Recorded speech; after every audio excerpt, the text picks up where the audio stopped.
switch over to the other side.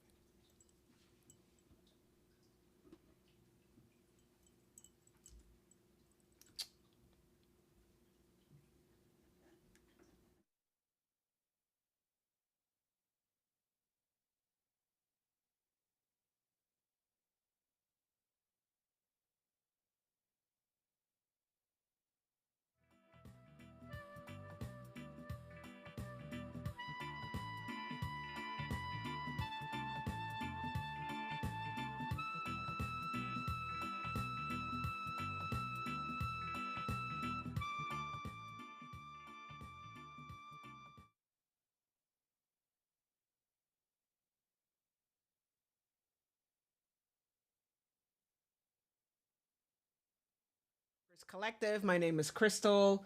As always, we always have those last minute technical snafus, and that's the part of going live. That's the fun. And so here we are, and really happy to be here with you guys tonight. We have an amazing presentation begun by Miss Bec Koop, and she is the founder and she is the founder and organizer of the Vibrational Transcendance. She is a Reiki practitioner working with healing touch, sound healing, plant medicine, breath work, cacao. And tonight she will be talking to us about the Egyptian Blue Lotus flower, which is a sacred plant that has been cultivated for centuries. And there is a special ceremony that goes along with it, and she'll be talking with us about it and the history and the culture behind this presentation as well. If this is going to be the introductory episode tonight, and on the 29th she'll be coming back to do the presentation, and this time we will be actually we're doing the ritual and also infusing the flower and talking about many of the spiritual aspects and benefits of this flower. So if you want to take part in the ritual, please write me an email and you can get your kit. And then when we come back on the 29th, you can be part of the ritual in your comfort of your own home. So without further ado, Bec, how are you doing? I'm doing well. Thanks for having me back on the podcast, Crystal. I Yeah. appreciate it. That's great. So, tell us a little bit more about yourself and what you've been working on. And actually, I think for some people, I've forgotten to ask, why transcend dance? Why dance? You want to tell us a bit more about that? Sure, absolutely. So the vibrational part, I love sound, healing, frequency, and vibrations. Good vibes only in my world. Yeah. So I definitely I'm all about a firm believer that, that really we can heal through vibration and through frequencies of all types. And then transcendence, I thought was a very powerful word, just tapping into ascension and taking yourself to the next higher level. Mm-hmm. And I had to change the end from transcendence to transcendence Yeah. because I personally love to dance. I feel like my soul opened up when I started doing some ecstatic dance and chakra dance practices where you're blindfolded and dancing. And what I just really learned is that, like, prophetic visions came through and a lot of connection with mind, body, and spirit that different than I expected. So anytime I can encourage somebody to just dance a little and call on their inner child, I feel like I am doing them a good service. So That's if everybody even amazing. has a little boogie right now, boogie down, friends, boogie. Like it feels silly, but I hope it puts a smile on your face, even for a Absolutely. second. Absolutely. And so I know that we're going to be doing the presentation soon, but if you wanted to sort of just give us a little bit of background as how you got introduced to the Egyptian Blue Lotus flower, because I know that when you came last time, back in the summer, we were talking about how you became introduced to the cacao ceremony and your background as a young girl and some of the challenges that you face, which is something that a lot of healers and energy workers do. We transform a lot of the trauma that we've been through, and we use that as a way of strength and a way to I guess, envision and encapsulate some of the healing work that we're doing. So I know about the cacao, And so, how about the blue lotus flower? How did that come into your life? Absolutely. So I was deep down the cacao training, and I actually learned that the same teacher that was teaching me all about cacao from that she studied in Bali had also had a lot of experience with the blue lotus tea. And so I decided to do a full-on flower tea ceremonial master training with her as well, so that I could learn about blue lotus tea, jasmine tea, hibiscus teas, doing teas specifically with your different feminine phases, if that is the way that your body is oriented. Also, just like, again, thinking of the different alchemy of how plants work together and how they can work with your mind, body, and spirit. And so I just started to grow a deeper appreciation for some of these like other plant medicines that were a little more subtle, maybe not as taboo or as widely spoken about. Mm-hmm. And I wanted to know why they were revered back in the times and, centuries ago, thousands and thousands of years ago. And so it just took me on a rabbit hole of trying to figure out different plants that people Mm-hmm. were appreciating. And because, as you mentioned, after going through a lot of trauma, I wanted to find a lot of different potential tools to have in my mental health toolkit Mm-hmm. to be able to rely on at different points when I was in a tough headspace. And Okay. so this is yet another beautiful tool in the toolkit, Mm-hmm. that not only helps with some anxiety and calming down the mind and body, which Mm-hmm. we'll dive into later, Mm-hmm. but it also like opens up your third eye. So when you feel blocked and you feel like you're lacking creativity or struggling to connect with the dream world, this is a magical, powerful tool. And so I was exposed to this for the first time about 5 years ago. And just like the cacao, it felt like a remembrance. It felt like being called back to the medicine rather than a first experience. So Mm-hmm. I'm just grateful for it. And I just noticed that it allowed my meditations to drop deeper. It allowed Okay. me to to shift maybe to altered planes and consciousness a little easier. Mm-hmm. So once I learned that and got to experience that through the training, I was excited to continue to share it with others along my journey and my path. And now I host Blue Lotus tea ceremonies side by side with the cacao All ceremonies and right. all the other fun stuff. That's amazing.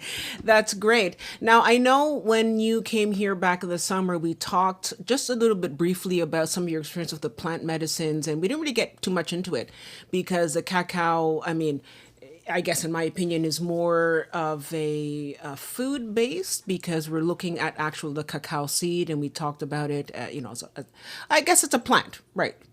But when it comes to plant medicine, and I know some people might be thinking ayahuasca and all that, would you say that the blue lotus falls more into that kind of category? I mean, maybe not ayahuasca, it's intense, but more in terms of how it can help you to shift different types of planes in terms of your meditation, spiritual work, that sort of thing.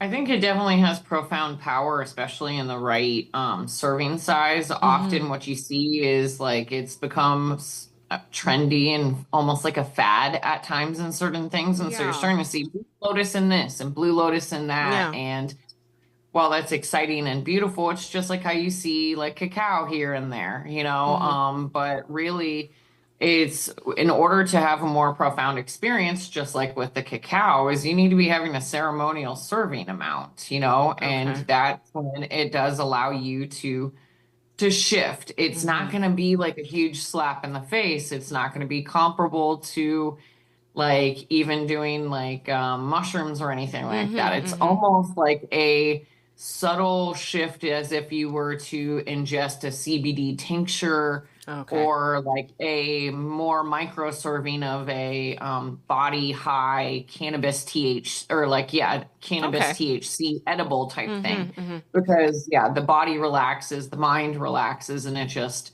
allows you to knock the edge off. And Okay. often when we're running around with the edge on, Yeah. it's really hard for us to connect and tap in with Mm-hmm. higher self and with source.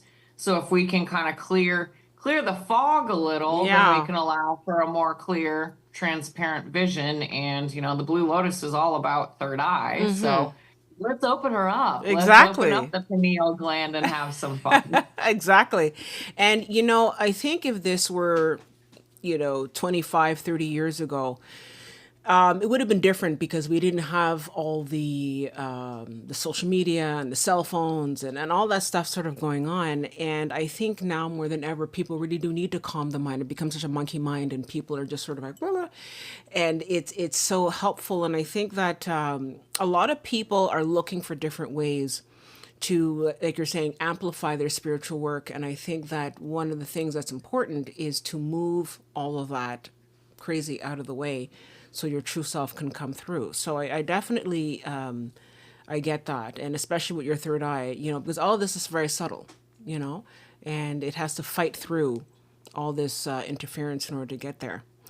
In any Well, and case, what you also see, yeah. there's a lot of things that like actually are, at least in the States, unfortunately, and probably, I don't know, Canada and Mm-hmm. elsewhere, is there's a lot of things that are actually in our water and in our food Yeah. that put added layers of calcium on our pineal gland, which make it so that our pineal gland is actually not as active and working at optimum performance. Mm-hmm. So, like if we have any of these tools, like a Blue Lotus, for instance, that help us still break through to the pineal gland, even in these moments when, there might be some extra buildup on there, it just allows us to have maybe a deeper connection, even if it's temporary, or it might allow us to break up some of the calcium. The science and the research is intriguing, and I'm not the scientist, but I'm definitely intrigued and curious, on the long-term effects of it. But I can say that, like, at least in the moment, it seems to definitely allow the pineal gland to function at its more natural state of being. Exactly. Yeah, and not to sound like the conspiracy theorist, but a lot of people say that the reason why they're putting this stuff in our water is on purpose, to sort of trying to keep people, not only just with stuff in the food, in the water, but everywhere, all that interference is to keep us from being able to connect and to be awake and aware. So, just my 2 cents. Just my two I cents. agree. I Yeah. agree. Yeah. So we're on the same page, Yeah. babe. All right, so I have your presentation loaded up. So if you Okay. wanted to start with the first slide, and then we can sort of take it from there. So take it away, Sam. You know? Sure, yeah. All right. So we talked a little bit about the path and how it led me to it. So realistically, I did start working with different spiritual healers at age 16 and have been a big believer in all different types of plant medicine. And so that's why, it was just really fun to learn another one from a master ceremoniist and to learn how to gather and be intentional with other plants and, just share the magic of the plant world with the world, or bring other people back into that remembrance again, just like I was. So on the next slide we'll talk about like the brief history of the ceremonies. Okay. Sure. So, as we said, started scientific-y. Mm-hmm. It's called Nephilia caricu. Oh my goodness, I always mess it up. Um, Karula, yeah. yeah, Cerulean. Yes, thank you, thank you. And as we were discussing, it has been revered for thousands of years. It is most commonly affiliated with specifically Egypt, and that was another big lore for me. Is Mm-hmm. ever since childhood, I've always been very intrigued with Egyptian mythology and Mm, magic, and even from a geographical perspective, like I can't wait to go to the pyramids at some point, and exactly. so I was very intrigued and allured to this medicine because it was so revered there. And it does symbolize creation, rebirth, and spiritual awakening, for the many different reasons. Like the creation side of it is because your third eye literally opens and you become more creative and more imaginative. The rebirth side could be literal or physical because it's an aphrodisiac and could Mm-hmm. turn you on and you make babies. Or your rebirth like a phoenix, I Mm-hmm. mean, because you're having a new epiphany, you're rising to new heights. And that's same with the spiritual awakening is, if this can help unlock a new line of communication between you and a spirit guide that you hadn't previously connected with, then what a beautiful blessing and a tool. Mm-hmm. Um, and it also does work with the heart. So, like, we know how powerful the heart space is. So, when we can open the heart and elevate our consciousness, it really does allow us to be more of a clear pillar of light, as they want to say. And, as above, so below. So, the more in tune and aligned we are within our body, the more clear we can be in connection with the spirit world. Mm-hmm. So let's purify our body, like Yeah. I don't need alcohol to talk to the gods or the Right. spirit animals, like, but I'll surely take some Blue Lotus and go Absolutely. on an adventure. So Yeah. nothing against alcohol. It's just Mm-hmm. a different alchemy, different shift, different Mm-hmm. purpose, and different intention. So I feel that like this, like other plant medicine, should be done intentionally, and that's what you saw in Egypt. Egypt, they use it as like a gateway for meditation and lucid dreaming and like tapping into altered states of consciousness. And like, a lot of the former traditions were going back into thinking about how like Blue Lotus was actually a guide to the upper realms and to your intuition. And it's not only during your waking reality, it's definitely during your dream world. And it can have lingering effects for up to several days of prophetic dreams. And that's, I don't know, it's really kind of fun, especially if you're learning to lucid dream a bit more and try to like tap in with your dreams. Mm-hmm. And if this allows you to actually remember it, what a beautiful blessing. And, you know, um, it's actually a water lily rather than technically a lotus, but it was Okay. discovered first in the Nile River region. And then it really quickly made its way to Middle East and Asia. And Mm-hmm. like you'll see that when you purchase Blue Lotus online, if you do like Mm-hmm. that, often you'll see it's coming from Thailand, Sri Lanka, like a lot of different countries other than just specifically Egypt. But again, it's kind of like cacao where it grows best in a certain regions or a certain latitude of the world. Yeah.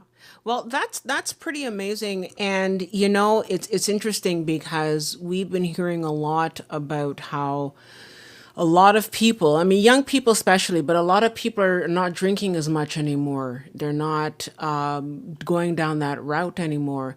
And more people are looking for something a little bit more meaningful. So I think that the resurgence of the Blue Lotus is coming back at the perfect time. It's really, fitting in with where we are right now. Maybe 30, 35 years ago, it just would have been like, oh, that's just too fringe, just too weird. But now I think people are a lot more open to taking that next step in their own personal evolution, even if it's not, how should I say, spiritual, but just in terms of like finding peace within oneself, sort of going within. You know what I mean? Oh, I totally agree. And it's Yeah. same thing even with another sacred plant medicine of the kava root tea, I mean, Mm-hmm. because kava root tea is so popular or not popular, it's traditional in a lot of the Pacific Islands and all of that. And like Tahiti,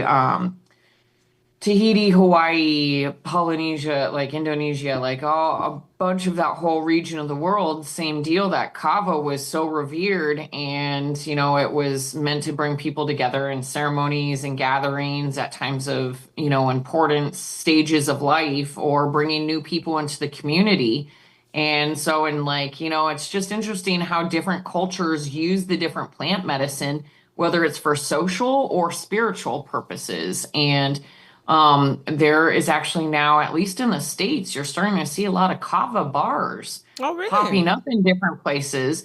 So, for again, people who are considering themselves to be sober or Cali sober, who are Mm-hmm. not, consuming alcohol, they're looking for a replacement to enjoy something that helps them knock off the edge a little. And so there's these beautiful kava bars here in the States that you can go to and go enjoy a nice, relaxing plant, ancient ancestral plant root tea Wow. and have these beautiful qualities and effects in a safe setting. And Mm-hmm. so, you are seeing a resurgence of a Yeah. lot of plant medicine actually, Mm-hmm. not Mm-hmm.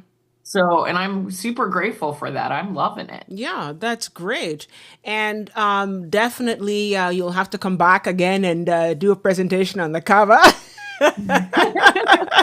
Awesome. Voila. Okay, We'll have some fun exactly. with that. So if you flip over to our next slide, we Yeah, can chat a little bit. sure. So, there's a lot of different ways that like the consumption and preparation happens with Blue Lotus, which is why it's kind of like really cool and versatile. The most common way we often hear of it is specifically in the form of tea, where you're actually steeping the petals, the entire flower, and brewing it, stewing it that way, if you will. But then also very traditionally, especially in Egypt in particular, they loved to soak their wine in blue, or they would throw blue lotus whole blossom straight into their wine to get this deeper hypnotic effect on their wine Wow. and just amplify it to the next level. But also the Egyptians also learned that you can smoke it. Okay. And so when you smoke it, sometimes people will choose to, it's typically like a little more challenging just to smoke just that by itself. So often people will put it in with a little bit of cannabis or even catnip, sometimes just other different smoking herbal blends. But what you see from a smoking perspective is, like, and we'll chat about this in a little bit longer, but like it hits you faster and it leaves you faster, whereas the tea has a little bit slower onset, but then it lingers a bit longer. But again, we'll dive into that. Yeah. Um, but yeah, and then from the effects, it's calming on the mind and the body. It is heart opening. It's intuitive, where your third eye and your crown chakra are really just coming to life, which brings on that dreamy state and euphoria.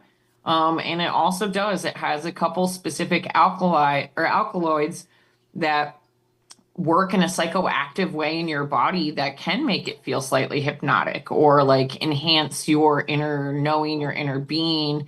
And what's cool about that is that's why it's really fun to pair this specifically with, in my opinion, I love pairing it with sound healing because, all of a sudden, if it's allowing you to feel the music on a deeper level and then you feel the wavelengths of the different resonance of the instruments, it can drop you, like I said, drop you off into a mystical place pretty quick. And that's the fun part. Yeah, that's Or, great.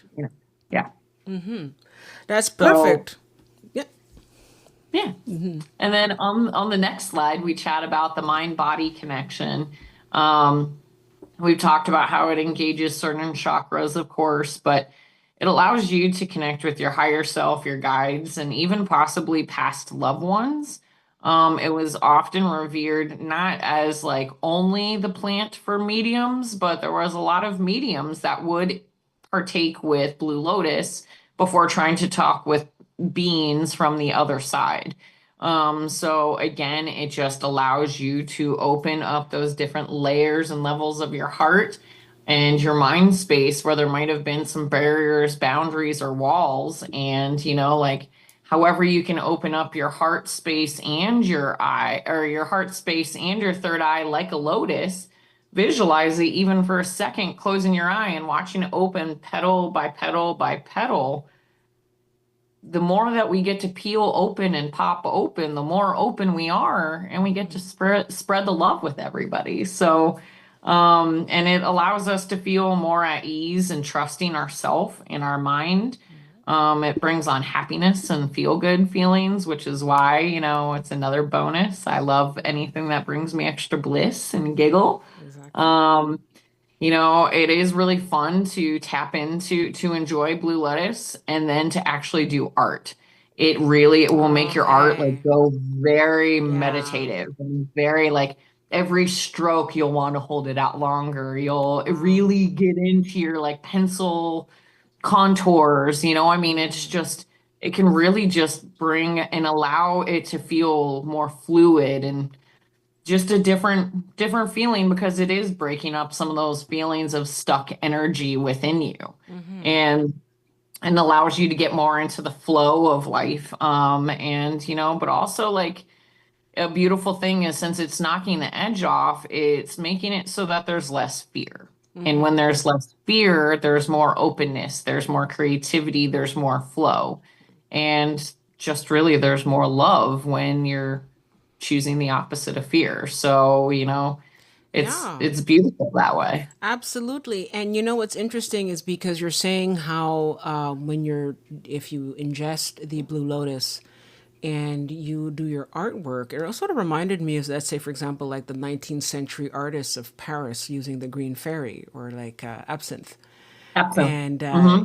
using that as a way to open themselves up to, the inspiration. Would you say Yeah, it's along the same lines as that? absolutely. One, if you think of the word inspiration and break it down phonetically, it's in spirit. It's like you're bringing spirit into you. Look at So, that. so yeah, it's just like enlightenment. Well, you are literally lightening yourself up. It's Okay. beautiful, powerful words that are connected. And I do genuinely think that, yeah, that these different tools have helped many artists, many mystics, many like leaders, even back in the day. Like, it's something that I think I have somewhere on the presentation, but like, there was pharaohs that were buried with Blue Lotus. They found it to be so important to them that they were taking it into the next lifetime because they loved the pleasure factor, they loved the inspiration, they loved the altered states. I mean, come on, the Egyptians, they were a bit of party animals. Yeah, So they were. not only were they You using think? it for, yeah, not only were they using it for the medicinal value, but they were also using it for the fun social party side of stuff as well. Yeah. And that's kind of the fun side of a lot of the different plant medicines is it is bringing people together with intention to be ceremonial, but at the same time, next thing you know, you're talking, you're giggling, like boundaries have dropped a little bit, and there's more room for openness, even in a group of strangers in these ceremonies that I Exactly. host, because people now feel like they're on the same wavelength, even if they didn't arrive on the same wavelength. So, Exactly. Yeah. And what's interesting is that so much of the modern world is based on this 19th century British Empire, very prim and proper, very, very, not expressing your inner child and not expressing yourself at all. And we've carried that on, that tradition, and a lot of people don't understand that we've carried on that tradition. And so when we look at the Egyptians, and I know when people were saying the Egyptians, the early archaeologists are surprised that the idea of openness and party, what we call party and having a good time, that was just a part of everyday life, and I think that we sort of need to sort of get away from all these sort of, oh, it's so taboo. It's not. It's taboo in this society. But I think that I'd like to think that people are learning to say, you know what, enough of the taboo already, especially now, because right now we have an issue with an epidemic of loneliness and people not being able to open up and to express themselves and to feel connected. And I think that something like this would help with people feeling a bit more open and connected. What do you think? oh, I totally agree. I Yeah. mean, and like you said, it was being social was so much more a part of the way of life before. I mean, and it's so interesting that people say, well, we've got this technology and all these devices to keep us so connected. But I mean, We're if so far the only apart. connection you're having is from like a screen, what about the physical touch that everybody needs? And if you don't Exactly. have a pet or an animal, I mean, there's certain things that you're craving and that you do need to fulfill. And so that is why I do feel it is so important. Like I love doing one-on-one work with clients. I love doing it in person specifically, but I like doing it virtual. But I really feel that there's such a power in community collective gatherings. And that's why, like, it's incredibly important for me because what I see when I bring people together in group is there will be certain words that I might say to the group that will resonate with them on a deep level, which is beautiful. But in all of my events, I like it to be where everybody gets to share, everybody gets to communicate because it's not just a lecture. I'm not just the talker and the preacher the whole time, and we're just sitting here listening to a sermon. Mm-hmm. No, it's very engaging. And what I see is all of a sudden one person on one side of the group will say something that activates somebody on the other side of the Yeah. group. And it was because I might have been the catalyst to start the conversation, but this other person's carrying the medicine that just got released for the person on the other side. Okay. So I Wow. believe that when we're in community, we have the opportunity to co-activate and co-like spark Mm-hmm. that joy and that creation, that love, and those moments of inspiration within each other, because the beautiful thing is we are also uniquely different, and different perspectives allow us to get out of tunnel vision. So Exactly. I think, and it brings that just closeness and community Mm-hmm.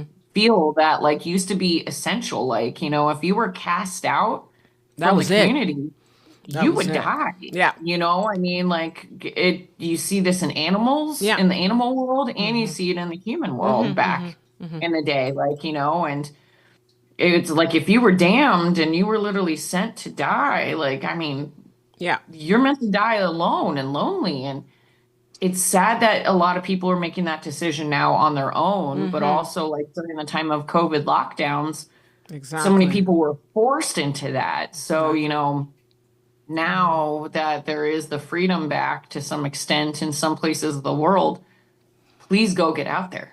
Yeah. Please go play, Yeah. please Yeah. go find your community, go find your like-minded people, because again, I guarantee there's medicine in every person you meet for you. It's just a matter of having the courage to have maybe a vulnerable conversation with someone. Exactly. And it's interesting because it's true. You do have to learn how to be vulnerable to a certain extent. And I think that people sometimes use the screens as a sort of a sense of like a shield or a protection, but then it filters everything out and then you get nothing at the end. And there's no point in being in a big castle with that and it's empty.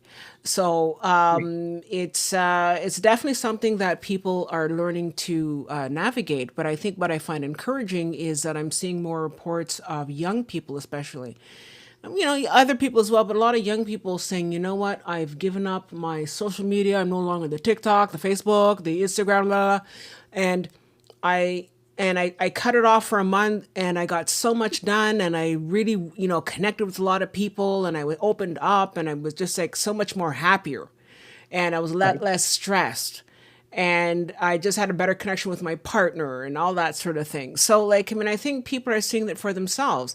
And I think stuff like having the Blue Lotus, like you said, naturally takes you to that next level. But I think it helps to really bring out more of the internal happiness.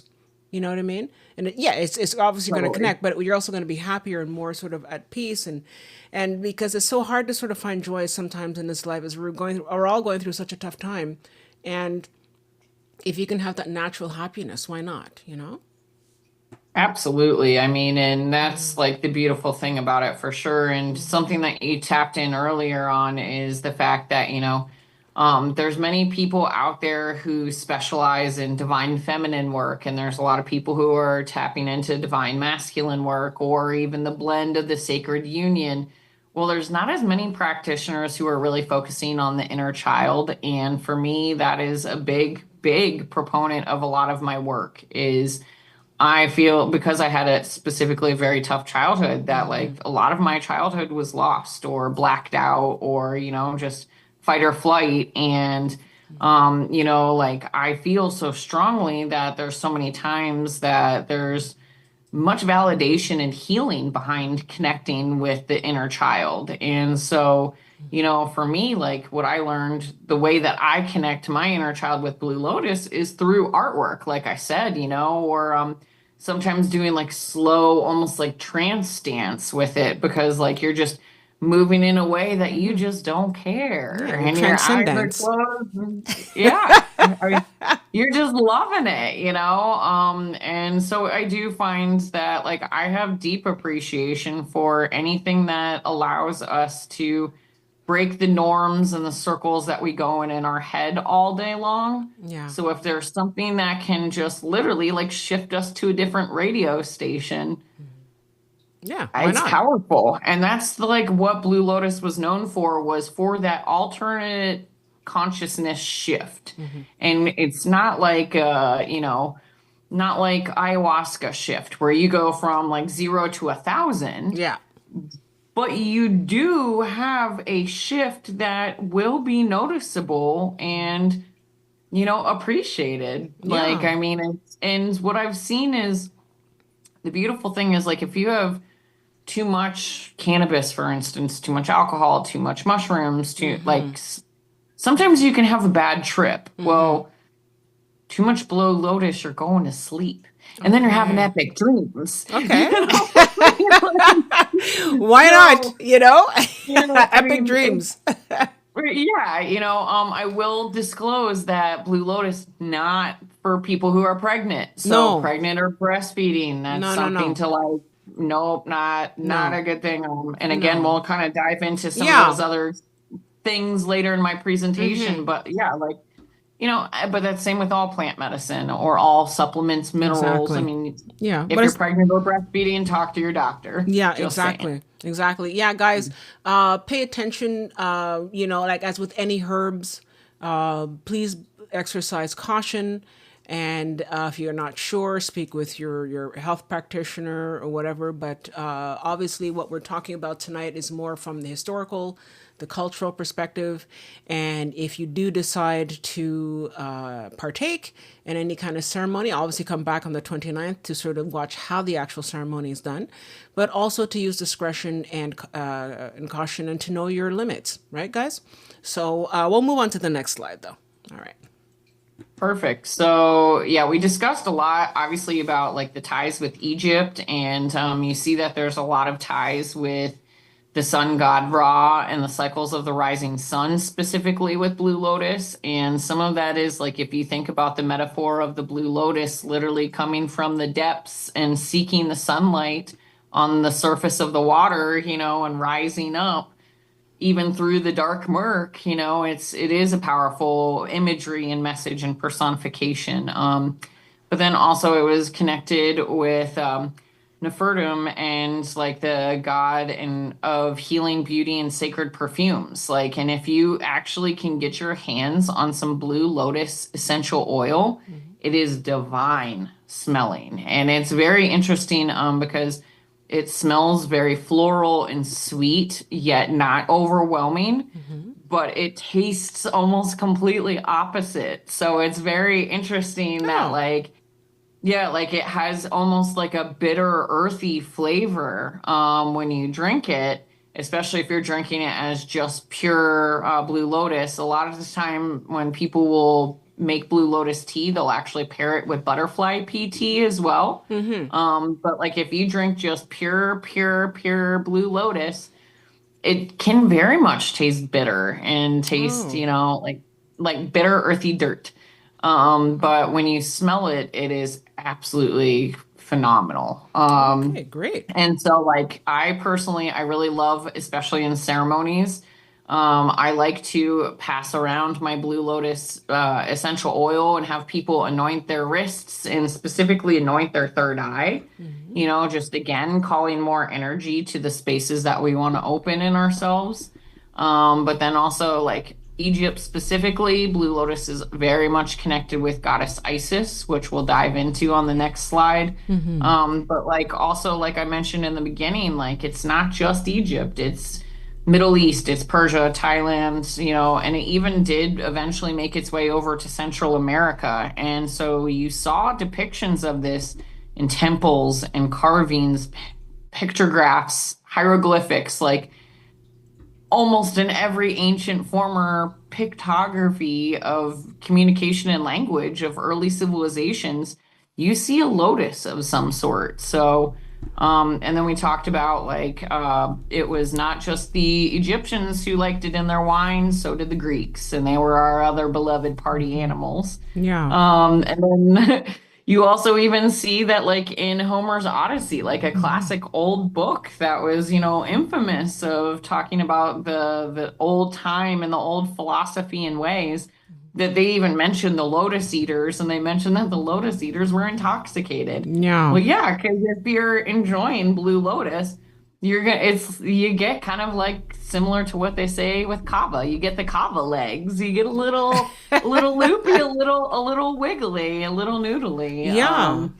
But And which is what, yeah, go yeah, ahead. sorry. No, it's just that I think the ancient Greeks were very much obsessed with the Egyptians, and so I think that it makes sense that they would have studied the ancient Egyptians, what they did, which is what they did, and then For sure. also take on a lot of their practices for their own and their own spiritual practices. So I'm not surprised there, and Yeah. yeah, that makes sense because also the Greeks as well, as we know in ancient Greek traditions, if you know about the history and about the culture of the ancient Greece, a lot of them had many different types of festivals and rituals where they got intoxicated and they had stuff in their wine. So, yeah. Well, and because Blue Lotus lowers inhibitions, both of those cultures liked having orgies. They liked having big Yeah. swinger sex parties, to be real. And Mm-hmm. again, with this being an aphrodisiac, I mean, and then you throw in some wine, Blue Lotus infused wine. Yeah, everybody's going to be feeling really dang good and really Mm-hmm. lovey-dovey.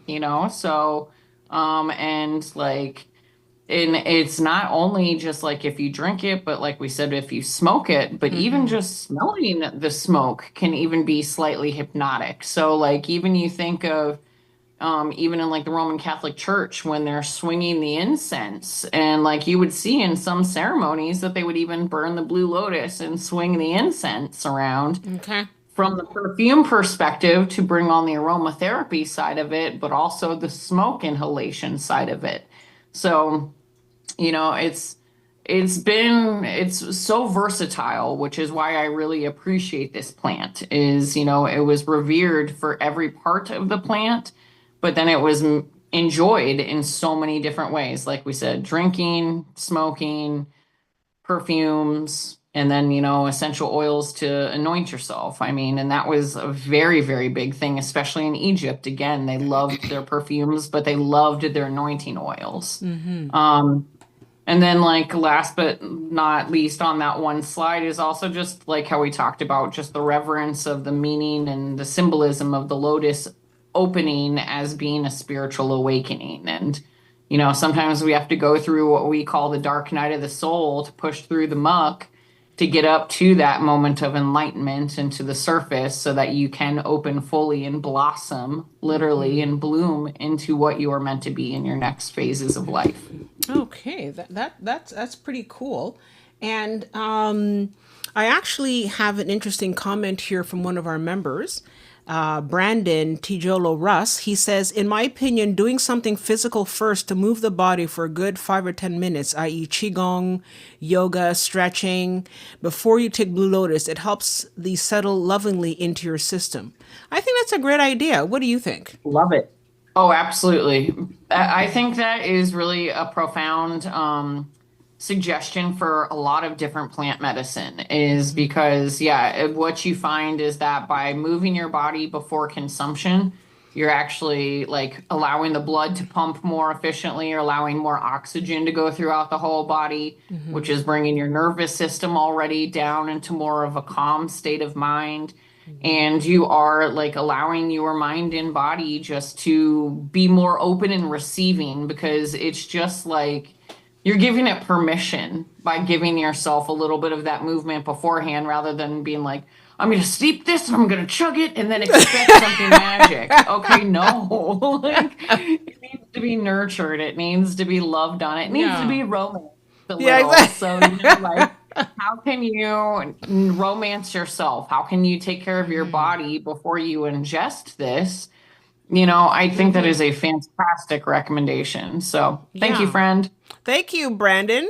And just a quick note: do you should you do this on an empty stomach? Because I know that some people say, okay, do it on an empty stomach. So no, some say eat. What would you recommend in terms of wanting to do this? Because when we come back on the 29th, I mean, we're going to talk more about it, but just quickly off the top, how should we approach this? So we saw the exercise part.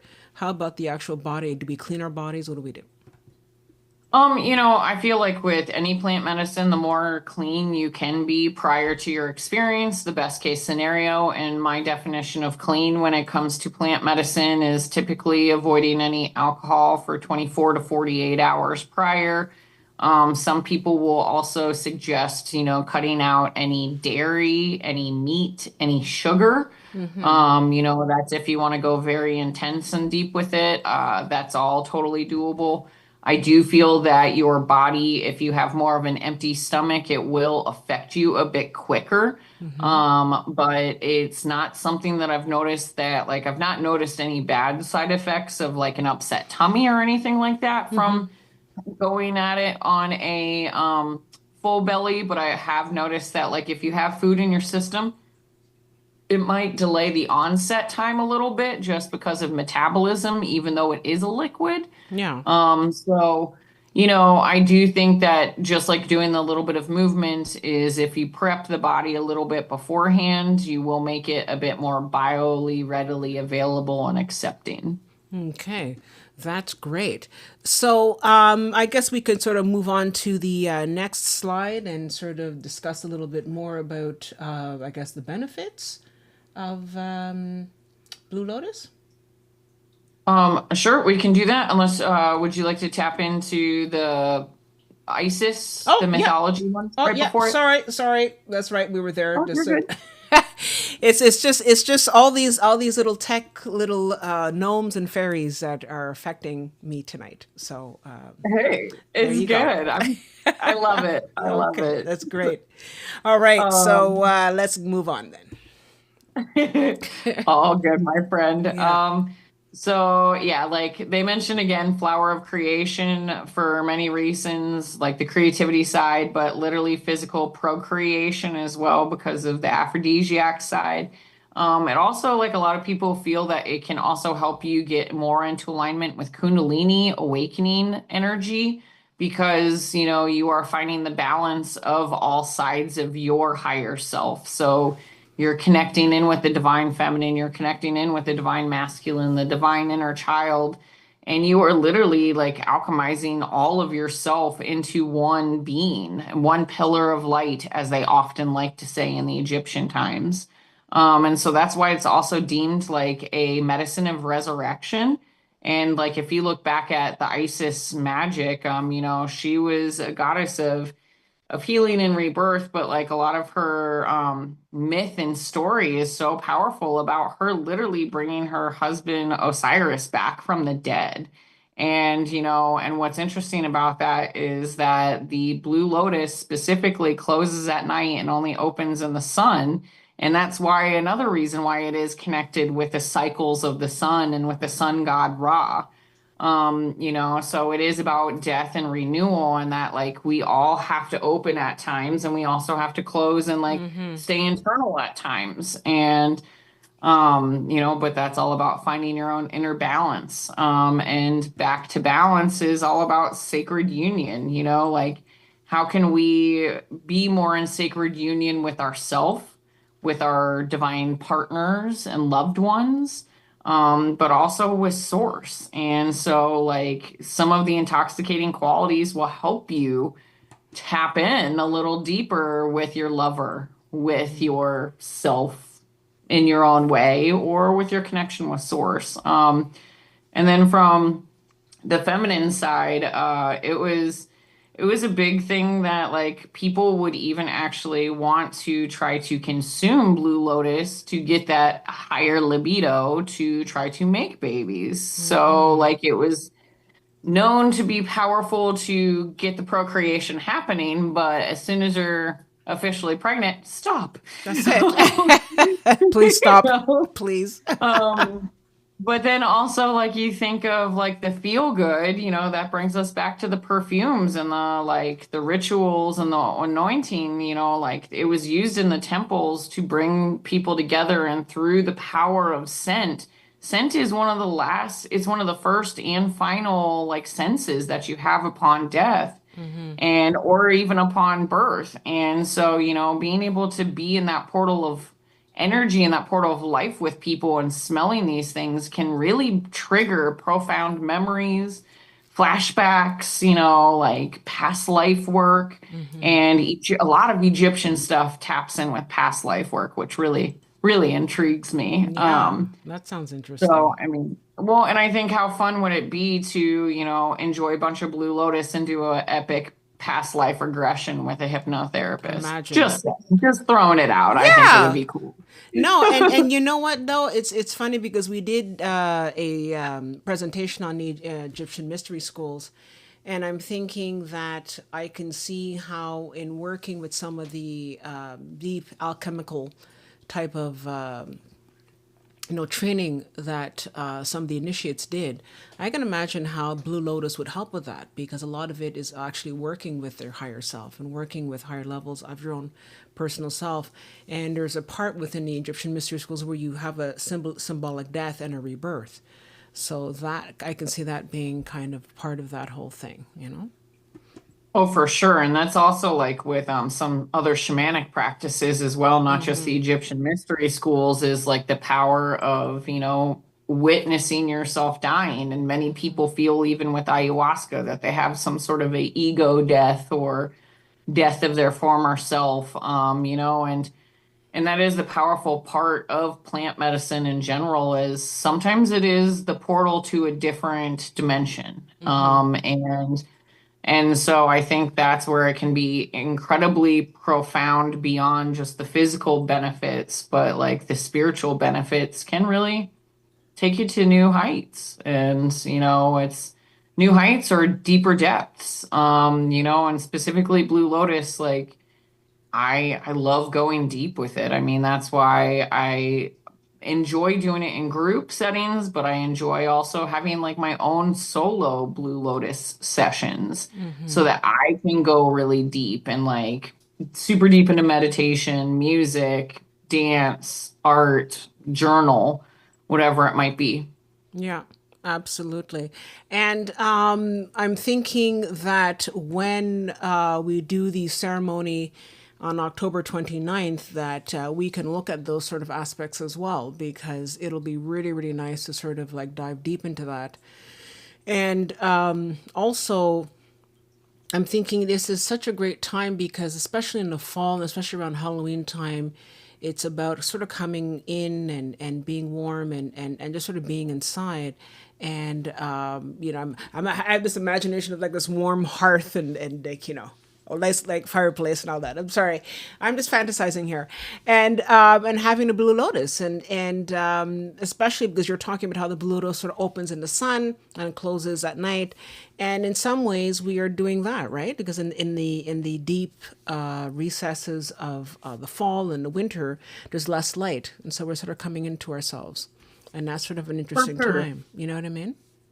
Well, and if you think about life cycles as well, it's very interesting that, like, when I was learning about this specific flower tea in comparison to some of the other ones that I focused on, this was one that, like, it actually more symbolized the crone phase of life, Yeah, which is when you have all of this deep, innate wisdom, and it's exactly. all of this, like, you've been through it all, so you Mm-hmm. can ride through life's storms with more calm and more ease Exactly. because you've already known what you've gone through and Mm-hmm. you have that wisdom.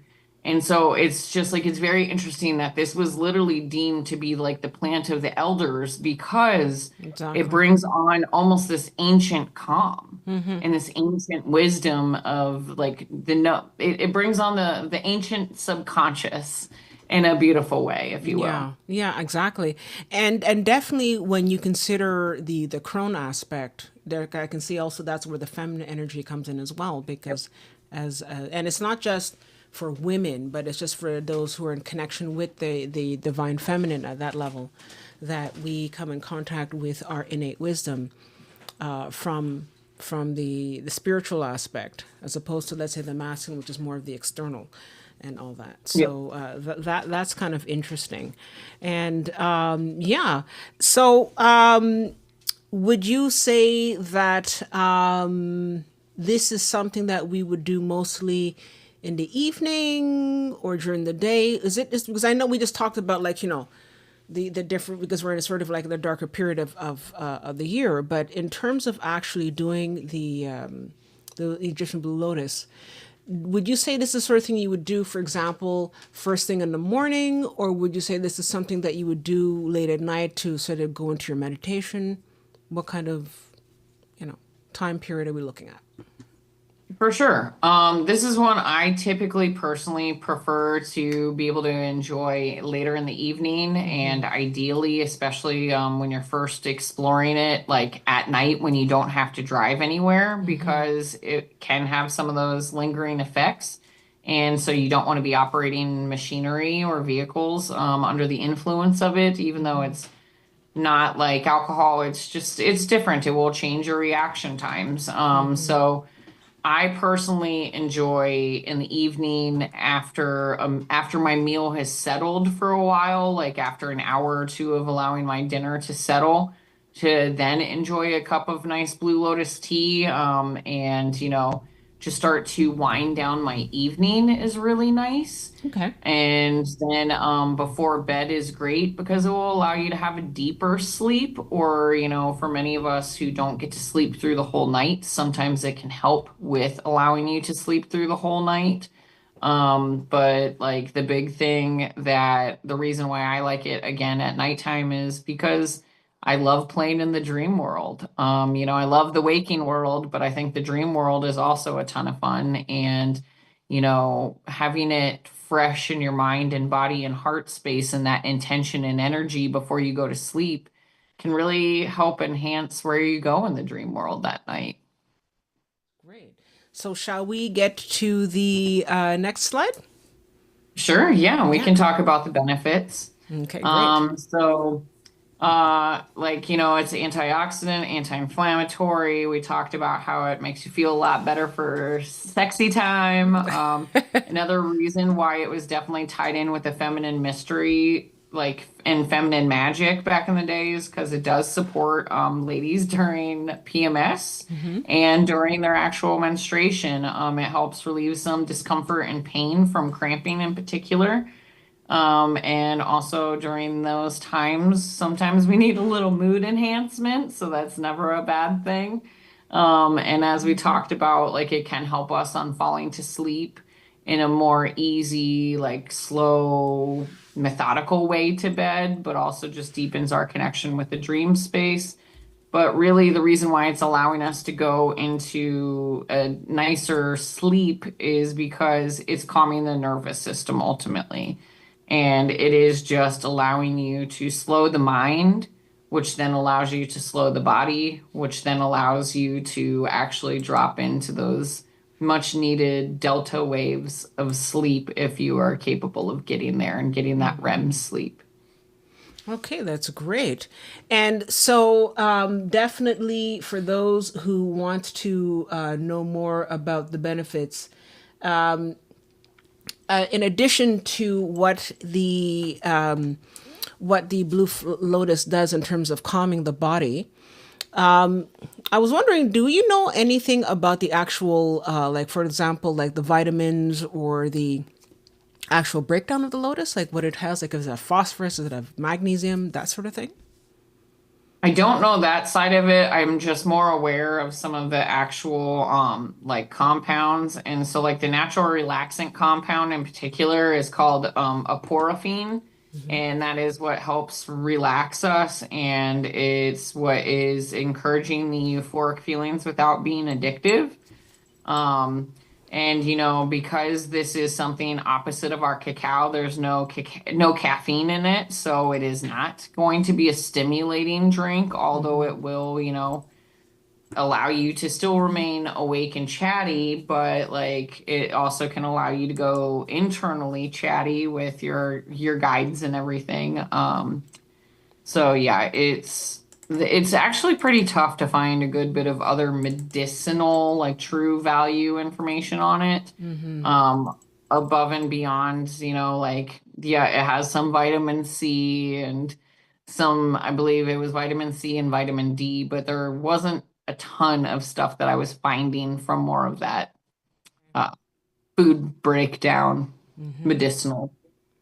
Oh, okay. Well, Other still than it feel good, so we're bringing on the serotonin, we're bringing on the dopamine. Those are exactly. so it's like our natural antidepressant and anti-anxiety medication. So anything that's keeping us a little farther away from pharma is not a bad thing. Yeah, And especially. Yeah, especially. well, Yeah, and yeah. you know what? And I'm thinking that especially with a lot of people who, I guess sort of go to pharma, big pharma, and want to take antidepressants, maybe this is the better option. You know what I mean? It's especially if it's bringing out about dopamine in a natural way. And I think that's the thing that I like about it is that Yeah. it'll come from a much more natural way and it won't harm the body. It'll work more in synergistic in a synergy with the body. You know what I mean? And For I sure. think that's much better because they can mean our environment is so polluted as it is. Really need to keep the body clean, you know? I couldn't agree more, for Yeah. sure. So, like on the next slide, we'll talk about like the duration of the different ways that you can consume it so that people have a better understanding. So, if you're drinking the tea can be in your system and active and feeling effective for about 2 to 3 hours. And it takes about a 30-minute onset window realistically for the tea, 15 to 30 minutes. Whereas if you're vaporizing it or smoking it, you'll notice the effects almost immediately, but it only lasts 30 to 60 minutes. A tincture is going to vary depending on how potent the actual tincture is. But the tincture would actually be the longest lingering effect. So, like, especially if you're doing it for the purpose of sleep, then a tincture might be the most ideal way to enjoy it.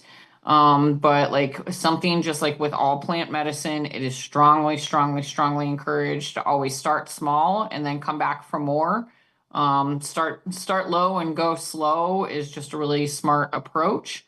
So, and like typically, when I say start small, that would be like starting with 1 tablespoon of just the pure petal if you are, actually making tea out of it, or like a quarter of a gram if you are smoking it. But like a true ceremonial serving size of it, if you were to have it only as petal only in tea, would be anywhere between 2.5 and 3.5 tablespoons of pure petal. And closer to like 3/4 of a gram if you're smoking it. But it just again depends on how surface level or how deep you really want to go with it. So, and I definitely the next slide is super important because this is the major considerations, and we've talked about this a little bit, that it can cause drowsiness if you're already tired. Just make sure that you're not driving until you are fully safe to drive. But yeah, if you're pregnant, trying to get pregnant, or breastfeeding, typically not going to recommend that. And then if you are on pharma for any of these different antidepressant, anti-anxiety, or sleep, it is not something that is recommended to mix. And if you do mix it, it is an incredibly, incredibly, incredibly small serving size and Okay. very low and slow. It's like I've had some people who they know that they're preparing for a ceremony with me that will choose, if it is right for them, to maybe stop doing their anti-anxiety or their antidepressant for 24 to 48 hours leading Okay. up to our ceremony, and then they'll start back with their medication afterwards. But ideally, especially not with sleep medication, because if we're already putting you in Okay. hypnotic Wow. sleep world, Yeah. we don't want to throw you into a coma. Not saying No, that that's going to do that, but like, but better to be weird safe. interaction. Yeah. Absolutely. And that same thing with alcohol. It's like, this is, alcohol is its own very strong drug. So is this in its own way. So, be mindful, but also be intentional. Like, it is plant medicine. You are meant to come at it from the right approach and Exactly. intention. Exactly. So, Yeah, and I think that intention has a lot to play with it because intention is energy. And so if you intend something to have a positive outcome and you don't go to it with fear or any kind of misgivings, then I mean, in addition to being obviously safe, I think that can be a very, very powerful and very positive experience because you're looking to have it to explore it in a way that is safe. And I think especially if it's something that you can do late at night because it's something that's very, very calming as opposed to, let's say, something that's very energizing. doing a good meditation, like if you had a very, very deep, good meditation after long after you've had dinner, maybe, I don't know, maybe even have a nice hot bath. And then after a Mm-hmm. nice hot bath, get into your nice robes or something really, really comfy and sit and, maybe have light a candle and just be in a very, very relaxed mood with some nice music. And then going into it, you're ready, sort of like your bodies are ready, your environment, your headspace is already in a part of transitioning into that calmer space. You know what I mean? Oh, absolutely. I mean, there's even a place out here that they sell Blue Lotus gummies that are really tasty and Oh, good. And it's fun because like I've had a couple of the gummies and then I've gone and done a float tank experience. And oh, that was like profound because it just, yeah, like the float tank already, you feel yeah, like you drop into the abyss. Well, you launch. yeah. Like, You're you gone. you launch into the happy astral float of the realms, and it's just really cool that way. And and that is why I do appreciate it for what its positive qualities are. And like we recently, myself and one of my friends that we do a lot of collaborative events, we actually hosted an event where we had a Blue Lotus tea ceremony, and the whole topic was connecting with our cosmic allies and aliens. And so we had beautiful opening, heart opening conversations after consuming the tea that was really expanding people's minds about different, like, potential other species that are out there, about other life, about UFOs, about like everything. And it just allowed people to, have what might have formerly felt like a conspiracy theory conversation or an uncomfortable conversation with a bit more ease because the edge was knocked off. And also energetically, they were more literally physically open minded. And so it was a really gorgeous event. And so, like, consumed the tea, we had these deep chats about our cosmic allies. And then we actually then put them into a yoga nidra script that was all talked about connecting with the cosmic allies, and it was all enhanced with sound healing by myself. And so it was just a really cool experience to be able to allow people to consume, allow people to conversate, and then to have that deeper connection with source and themselves through the yoga nidra and through the sound healing. So like, that's why it is profound to start your space or to start your new head space, or it's a good thing to have as your tool before you're to drop into something deeper. I don't know. Yeah, yeah, absolutely. And actually, I'm just sort of thinking when we were talking just a minute, sort of getting back sort of to what you were saying, but I just wanted to swing around this first. Can you put Blue Lotus in your bath water?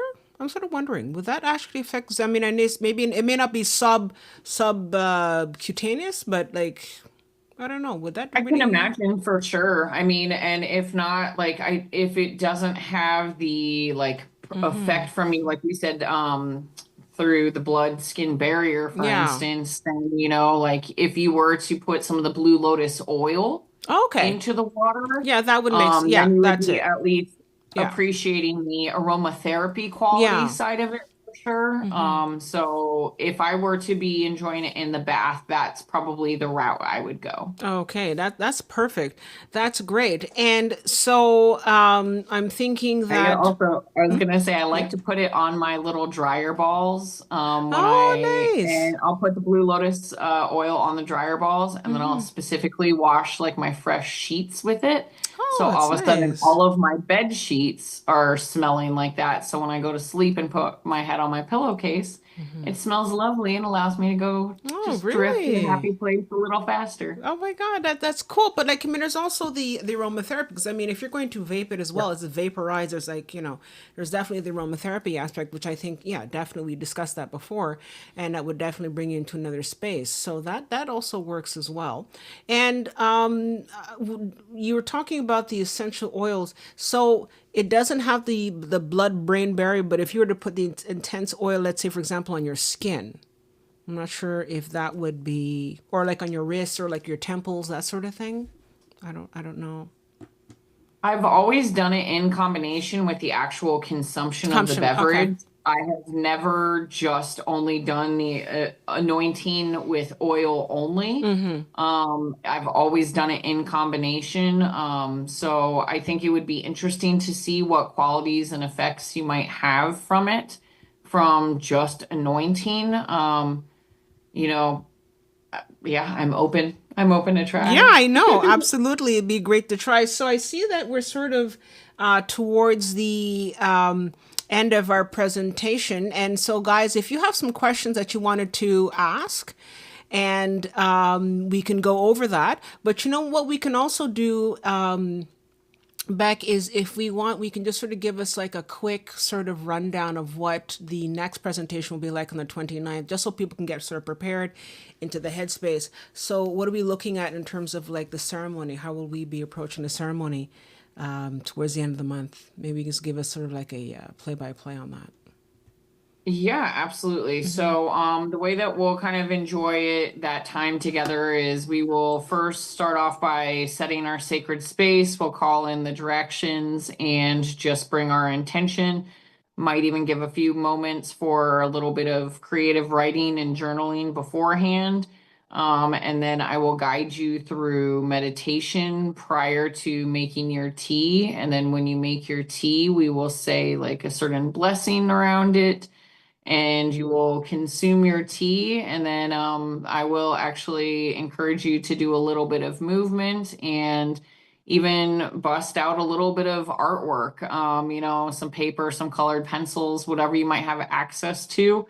Because, once those creative juices are flowing, just let them flow. And then we'll wrap up our time together with just, I'll bring up a couple other journaling prompts that are good for reflecting on the experience of our time together. And then we'll just kind of close out while listening to a little bit of some peaceful frequencies, and then reconvene and see what people's experiences were like. Okay, well that's great. And I do have the slide up where you talk about joining us virtually in the ceremony. And so, did you want to sort of talk about that a bit again? Sure. Yeah, So sure. I know that we were kind of changing up the kit situation a little bit. Yeah. So if you want to talk about the kit, but yeah, like basically it's on the 29th, the same time frame, 8 to 9, or I'm sorry, 8 to 10 p.m. Eastern Standard, and it will be a live stream with us together. And for that ceremony specifically, we will be doing Blue Lotus tea in combination with butterfly PT as well. And butterfly PT is really good for antispasmic, for anti-inflammatory, for pain relief, but also for anxiety relief. And so lots of fun perks and qualities there. If you are planning to enjoy this with us, I will please also beg you to go pick up a lemon, very specifically a lemon and honey. Honey is really nice because it will help cut through some of that earthy bitterness, but the lemon is essential because it is part of the alchemizer and part of the fun. And I don't want to ruin the surprise for those who have not yet experienced part of the chemistry perspective of it. But yeah, and so yeah, if you want to explain a little bit about the kit since we've shifted it a tiny bit, Yeah, sure. that'd be perfect. Okay, great. So, if you want to get the kit, you can just send me an email and I will send you the kit. So, the kit is going to contain basically two portions of the blue lotus flower. It's going to have blue pea flower. It's going to have a sachet of honey and some lemon extract, or you can just use your own lemon as well. And you'll be able to sort of, join us along with the ceremony. And I think it'll be great. We'll try to get it to you on time. So if you could try to order your kit by, let's say, October 15th or 16th, that would be great. And you can join us. And that'll be perfect for the ceremony that's coming up on October 29th. And I just wanted to know, Beck, is there a certain kind of, because I actually wanted to talk about the god Nefertem. I know you mentioned it before. Now, the god Nefertem, is there something to do with, like, is it about honoring him or offering him prayers or any kind of spiritual gifts with him?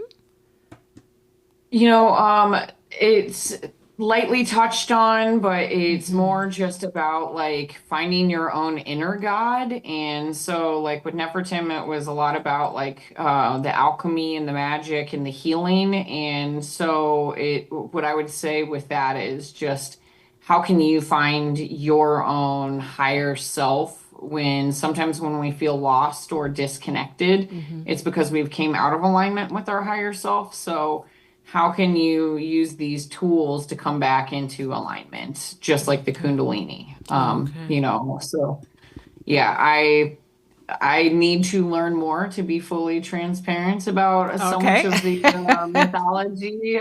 There's so much behind it, There and I'm is. so intrigued. Mm-hmm. But I only have so much time to get to study it all. That's great. And I do have a question here. I have Kelly Mhm. Wacker. Hi, Kelly. And hi, Kelly. And she wants to know, where would you suggest a reputable website or brand where they sell organic, pure Blue Lotus? Because I know that you're saying that you can probably find it online. And I actually have someone here. I think that it was Bruce. Bruce Cornett, who says that it's only in the state of where is it? It's only in the state of Alabama or something that it's actually legal. Is that true? I don't know.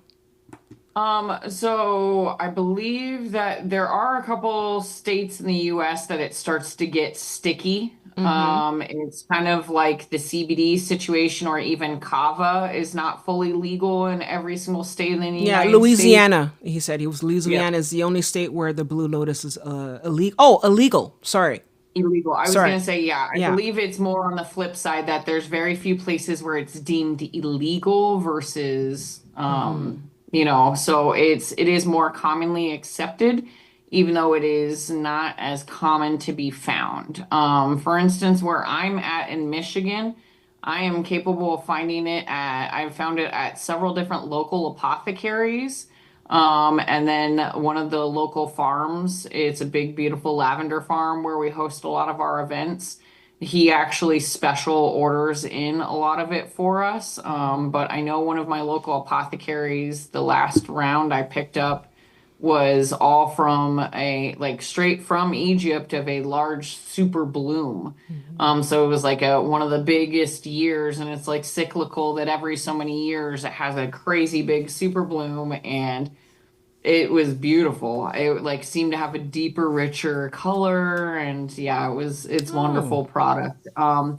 But so like I have seen outside of apothecaries or shops like that, I have seen that you can get it at a fairly reasonable price and quality from Etsy.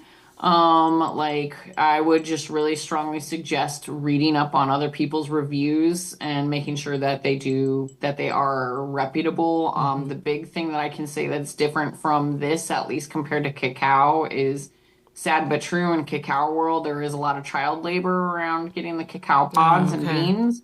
I have not heard as much of that being a situation of like child labor specifically being a big issue when it comes to Blue Lotus. Not saying that it's not, but it does not seem to be as prevalent as with cacao specifically. Um, but with anything, just I also know that like Teal Swan is a beautiful outlet, and she also makes some Blue Lotus tincture oil through her company. I believe it's called Ritual Oils. Okay. Um, so yeah, a couple different avenues for it. It really is going to kind of depend a little bit more on exactly where you are located in the world on what your access is going to look like to it. Okay, great. And just sort of talking more about going back to more the spiritual aspect, somebody was mentioning something about astral travel. And that's also true because one of the things that, in addition to sort of being in a meditative state and all that, would you say that you can use this for astral traveling? Because a lot of times astral travel is about coming out of your body and going to different areas and to different spaces. Did you want to sort of comment on that? Absolutely. I mean, Yeah. it is known as the flower of enlightenment. So, I do believe that like when your mind can or when your body can be at such peace that your mind can go explore other dimensions, how enlightening is that? Like it literally will maybe give you a different perspective on a situation that you felt physically stuck in because now you're able to see a higher picture of something. So like with any plant medicine, I really feel that like setting your intentions prior to consuming is a big deal of, what are you seeking? What is the medicine that you're looking for? Is it you are looking just to knock the edge off, or are you looking for a deeper connection? Are you looking to connect with a past life? I mean, set your intentions and make it happen, Yeah. like a lot of it is like your mind, I won't say mind over matter, but it is really setting up the sacred space, not just physically like making a pretty altar, setting up your sacred space in between your ears. That's the most valuable sacred space you have. Absolutely. And another thing, and I mean, it's just more of a practical thing, because of where the Blue Lotus is located in general. I guess unless you, I mean, obviously you live in Canada, but in the north, probably not going to happen. But if you live in southern parts of the United States, for example, would you be able to grow a sort of version of the Blue Lotus? Like, I mean, I don't know if you have like, you don't along the Nile or anything, no. But if you had like a big pot or if you had like a pond in your own personal garden, would you be able to grow something like a Blue Lotus? I don't know if that's possible. So, I mean, I know here in Michigan specifically, we do have like white lotuses and white lilies water lilies that do grow here. I do not know if those have the same medicinal qualities and benefits as the traditional blue lotus. The impression that I have been under is that the specific blue lotus has those unique alkaloids in them that some of the other water lilies and lotuses do not, which is what gives them those psychoactive qualities and like the happy feel good molecule going on. But to say like with certainty that like any of these lotuses floating around on my local ponds wouldn't get me that happy space, I don't know. It would be kind of intriguing to Yeah, it would be. go explore. The biggest thing I would say, it's like sad but true though, is that like if you are going to forage these lotuses, for instance, making sure that the water that it's actually coming from is really safe quality because, being here in the Great Lakes region, we often have a lot of lakes that have different bacteria like E. coli or just different things going on with the water because lakes often can be stagnant. And if there's no motion through them, then weird, funky things can happen. Yeah. So I would say that especially if you are planning on like harvesting that lotus for ingestion purposes, making sure that it's coming from a pure, clean water Yeah. source. But it's also just like there are thousands and thousands of types of mushrooms and you can't eat them all. Yeah. I would really, really, really strongly doing some extra research because I cannot say nor want to be held accountable Yeah, for no, if somebody really. finds a beautiful lotus or if you buy a lotus pod, like, because you can buy some really cool lotus pods even online and plant them in a pond or whatever in your backyard, which is gorgeous. From the beauty side of it and the representation side of it, but would I pull that out and smoke it? I don't know. No. Probably not. Probably not. Right. And a Yeah. weird question here. Can you, for example, put in your cooking? Like, can you eat it? and because I know you put it in a tea, but could you sort of like for example, sometimes when people are cooking, they have like edible flowers that you can put on pastries and all that kind of stuff. Would you say that this is the sort of thing that you can sort of put on a pastry, like the way you have like edible flowers? Is it sort of in the same sort of? I know you said it's sort of bitter in terms of the tea and all that, but the flower itself, I wonder what that would be like. You know? It's something I would definitely want to do a little more extra research into. I would like to think so that it would be possible to eat it in plant form because, you know, you can smoke it, you can steep it and everything. So I would like to think that you could eat it. And then, but like I said, when I had the Blue Lotus gummies, it was like Blue Lotus was extracted out of the plant, put into a tincture, and then that tincture is what they used to make the Oh, gummy. okay, okay, So, you know, the gummy I was eating was not necessarily like a gummy full of plant matter. It came from the extract through the distillation okay, process. So, I okay. mean, it's also what takes it to the next level of heightened experience and serving size because you have to eat a lot of actual petals to get that like enhanced higher feeling if you Okay. were planning on eating it. So it probably would not be as pleasurable of an experience if you were to ingest it from a plant matter perspective rather than steeping or some of these other alternative methods. Okay.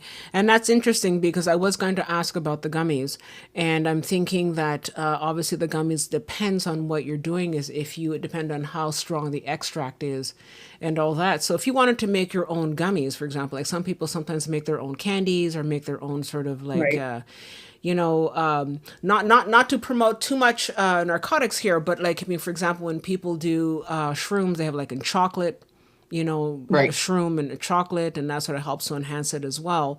And I'm wondering if that could be sort of, that sort of goes back to my question about whether you can eat it. So you could sort of put it in your sort of like chocolates or stuff like that. Because some people do make chocolates and they have like floral additions to it, Right. that sort of thing. It kind of like I don't think it would necessarily hurt you, but I think that it would have to like you would have to eat a lot of plant material for it to have the same effects as it would just because like again with mushrooms, you know, you can sit here and you can take magic mushrooms and make tea out of them. And then after you make the tea, you don't even have to eat the mushrooms. You can just simply drink the tea Yeah. because it's extracted and steeped all of it out of it. So, you know,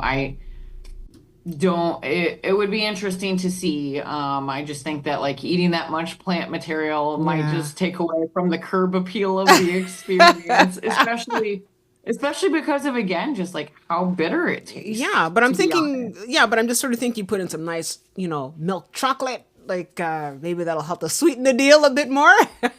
See, and in my brain, I'm like, let's throw it into a strawberry rhubarb pie. It already has Yeah, that no, pucker really, punch, you know? So, that's like, it.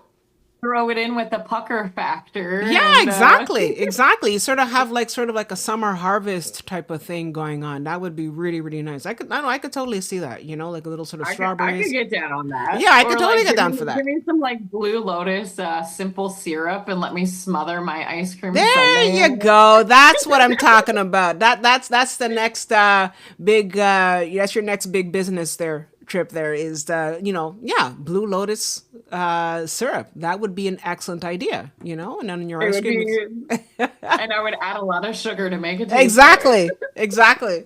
That would be great. And so in terms of and sort of getting back, you'd mentioned something that I found quite interesting. You said that sometimes when people do the Blue Lotus, it takes them to certain areas where they can connect with different beings. And you were talking about esoteric beings and people, from maybe alien beings. And what's interesting is that, people I'm sure are familiar with Graham Hancock. And Graham Hancock wrote a book about his experiences with ayahuasca. And I know I have it here on my shelf. And he talks about how when he was doing the ayahuasca, that he came into contact with different beings. Now, what was interesting is that these were extraterrestrial beings, but that these beings were at a different dimensional level. And the thing about ayahuasca, like you said, ayahuasca can take you from 0 to 1,000 in like boom, like it's a bit too Right. intense. But what it does is that it does literally remove you from this sort of 3D matrix and put you in a whole different state of mind. And I mean, so that's really just for that's not just for the initiate. That's for like the master at that point. You know what I mean? Agreed. But it's interesting how when he talks about it, he says that as he was communicating with them, that he says, they said, "We're so glad that you're here. We're so glad that we can meet and talk with you because we don't have any other way of connecting because they cannot change their physical form and their dimension to come down to our 3D matrix, which is very, very dense and heavy." And that's not the first time that I've heard that, where a lot of extraterrestrial beings have said it's sometimes hard to connect with humans because you're in such a deep, deep, heavy state in terms of the 3D. Have you ever had any kind of, or have known of anybody else who have had any kind of, how should I say, connection with different beings and what their experiences were? I mean, I know you touched upon it, but I don't know if you've had something like that. Well, so like as you mentioned, like when, especially when you're doing interplanetary, interdimensional connection, it is a matter of like we talked about, like you have to like tune your radio dial to the right frequency in order to be able to connect with a different frequency. And so I do feel that the Blue Lotus does put you on a different mental wavelength to allow for connection to happen. I have not, like, when we did that alien event, I had a lot of people who felt that, they felt presence, but they didn't necessarily feel like a blatant line of communication was opened, or at least not that they were willing to share with the group fully transparently afterwards. Um, but like one thing that I have had people in group settings openly bring up is feeling like they have connected with past loved ones, Okay. even in group settings. And like, I mean, there was one Blue Lotus tea ceremony, like it was probably 2 years ago, that I had three different women in the same circle all connect with their dead brother, and none of them knew that each of them all had a dead brother. Wow. So it was so interesting that, and I don't even think I discussed that, like, it was something that could happen from the experience beforehand, because, like, I don't want to plant too many seeds in people's minds that they create these expectations Yeah. and then they have Preconceived. disappointment that they Yeah. didn't have this profound, like, mystical experience. Mm-hmm. But, like, it was very, very interesting that on the same, whether it was the right frequency of the music and the words that were chosen to be said during that ceremony and the medicine itself, brought together this perfect trifecta that allowed them to all reconnect with their past sibling. It was just a very, very interesting correlation that like three unconnected people all got to reconnect with a past sibling within the same time frame, and none of them had realized that they all had that common thread. So I think that, when you change your wavelength, communication can happen. And whether that is communication with your higher self, with guides, with interdimensional beings, I think it is all possible, to be honest. And I that. mean, it's just like even with like DMT as well. Like, if you look into the book, the Spirit Molecule book, which I know I have somewhere in here, that like he same deal, like when he was doing his scientific studies and research on DMT, Mm-hmm. like he like uses all of the various case studies and different people's experiences of who they connected with and how their connections were made. It is pretty profound that when you shift your consciousness, sometimes beings are ready to connect. They're waiting for you to shift. Yeah. Exactly. So, Yeah. That's what happened like, to if Graham you were Hancock. already, yeah, if you were already open to communication and then you Mm-hmm. utilize a tool like this, that's almost like waving at them saying, "Hi, I'm ready. Let's Hello. chat." You Yeah. know, like it's not a guarantee, Mm-hmm. but it, especially with DMT in particular, it was Mm-hmm. very interesting. It was like if you read the Spirit Molecule book or watched the Netflix movie on it, it was something like I want to say 15 to 20% of the people who did DMT under the research studies, Mm-hmm. 15 to 20% of them connected with ET beings. Okay, wow. That's a good chunk of people. Yeah, that is. Yeah, You that's know, pretty intense.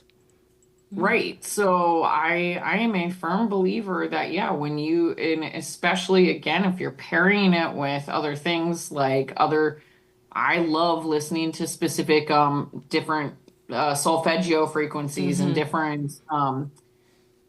Uh, different music yeah, that was so going to that be my next it, question, though. Is that what kind of music could you possibly listen to? Because everything is frequency, right? And different frequencies, different tones will affect the body differently, and also your brain. What music or solfeggio tones do you recommend listening to when engaging in this kind of ceremony? you know, it would depend on what your intentions are. Like if your intentions are to connect with your heart space and the greater collective, then I would say like 432 or 528 hertz frequency healing music.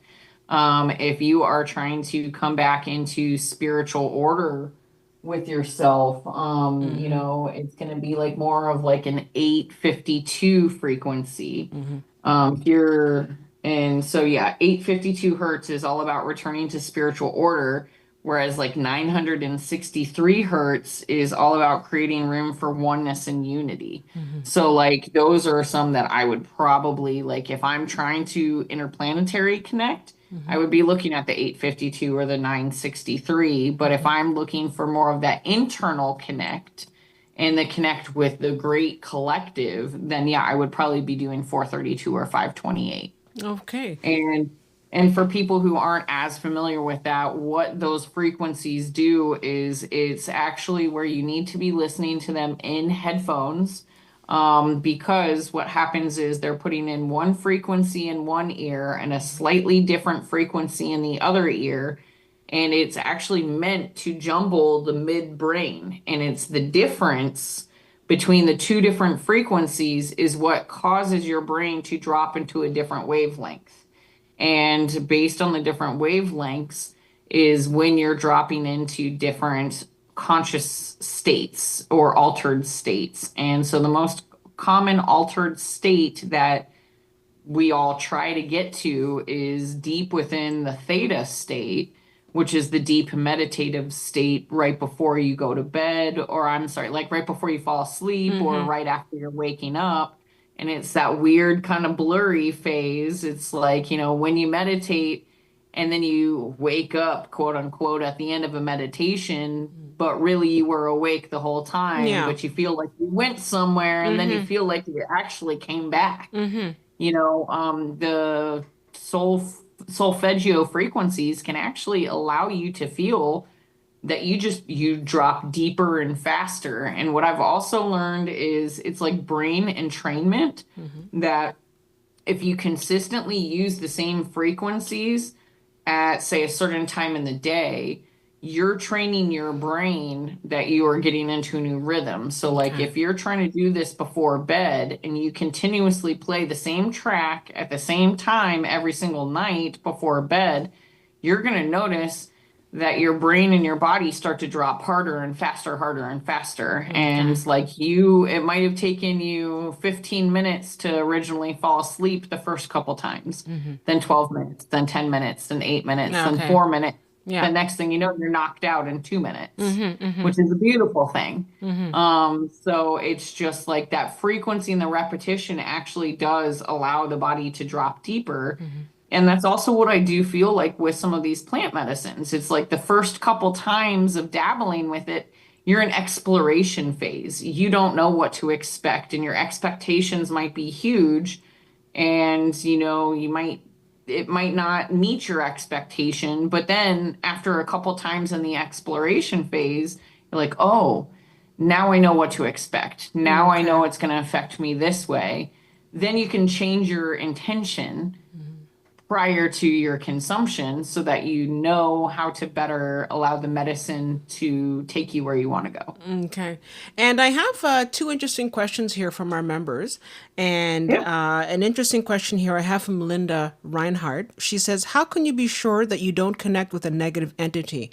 Obviously, if you're under the influence of the Blue Lotus, and we were talking about doing astral travel, how do you know?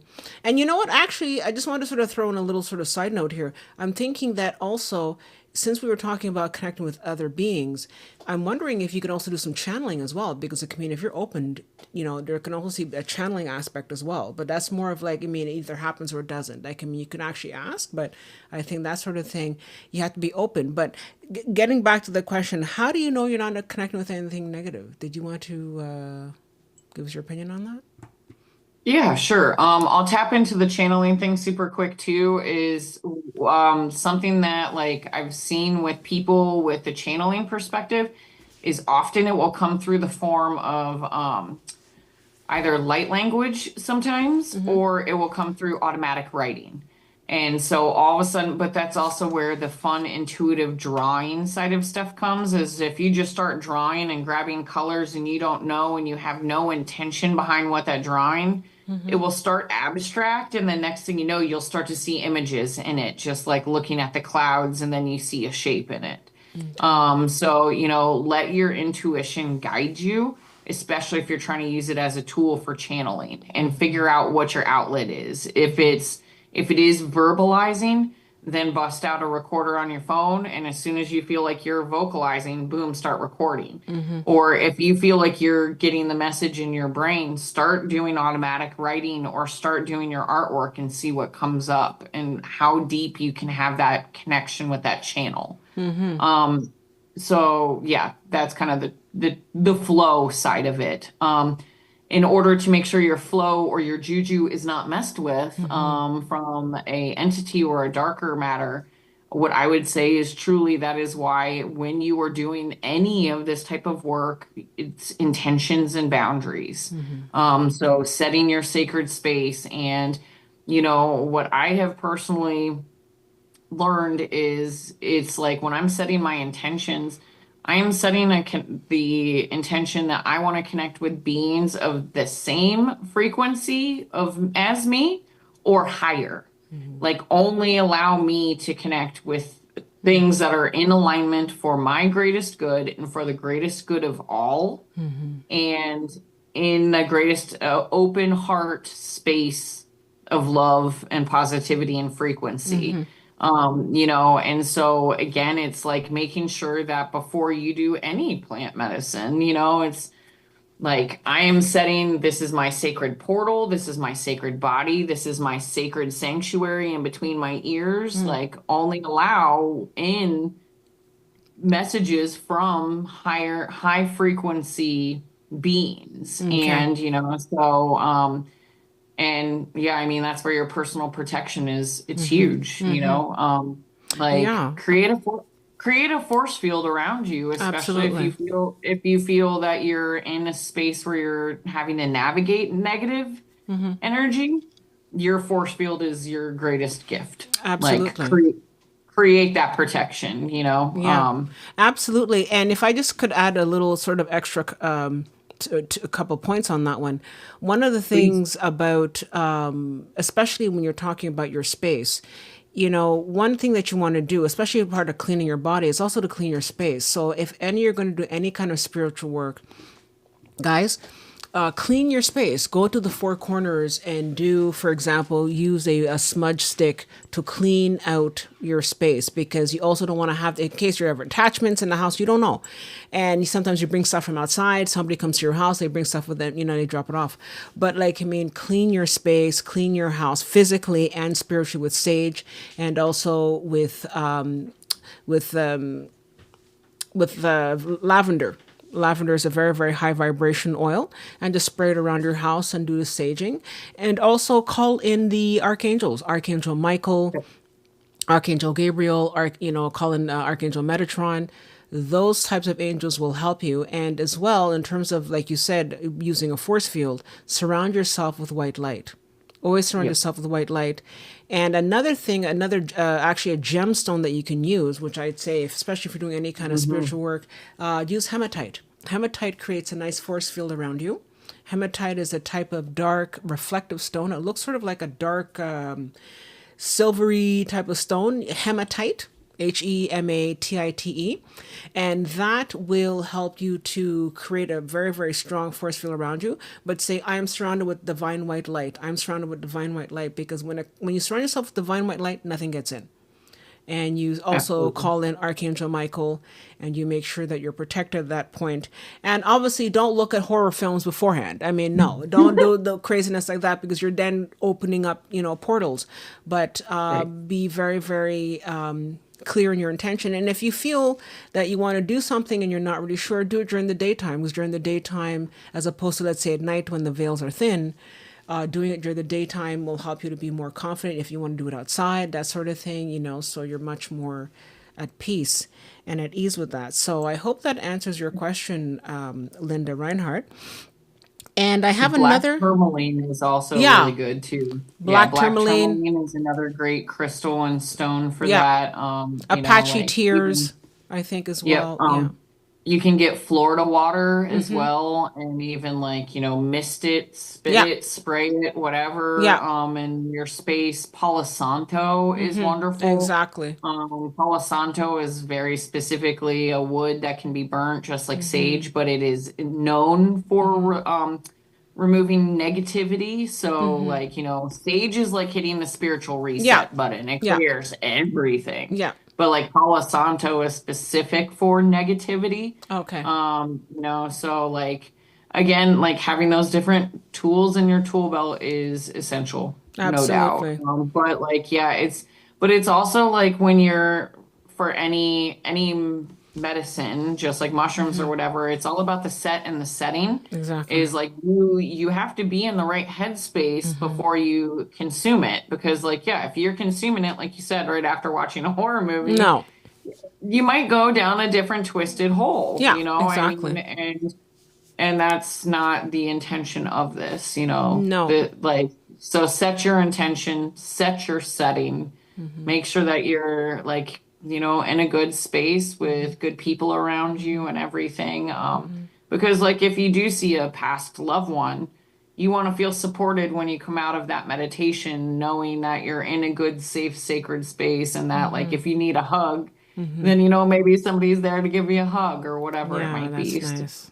Yeah. yeah, for And sure. absolutely. And also another thing, also keep in mind, guys, when you watch any kind of, and also you might also want to stay away from any kind of like news or any kind of internet Yeah. and all that kind of stuff, because that's a portal, without sounding too weird. But like, I mean, if you watch the horror movie or you watch the TV and all the commercials and all the negativity, you're opening up portals, and it also vibrates at a different energy level.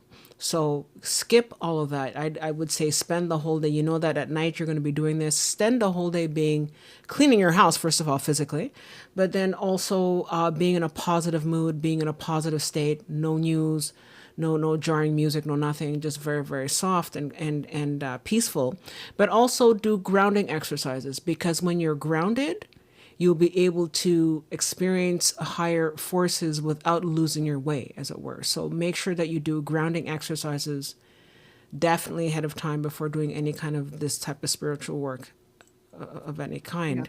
Yeah. Well, and something that can deepen the experience as well is, yeah, we talked about solfeggio frequencies and all of that too. But even if you type into YouTube like Isis healing temple music, you can find some really Yeah. phenomenal, cool music that just brings in some of those cultural instruments from that time frame. And it Exactly. can just really, like I've noticed for me, because music is so important to me, that all of a sudden some music will literally music will be like an astral travel tool. Yeah, It's like, oh exactly. my gosh, now I'm back in that temple, I'm back in that place. And I'm trying to remember the exact name of it, but there is another YouTube as well that it's called like I think Egyptian cat music. Okay. And it's awesome. It's like All these like right. fun little like fun little flutes with centaurs, and I mean, yeah, it's cool. Oh, that's So nice.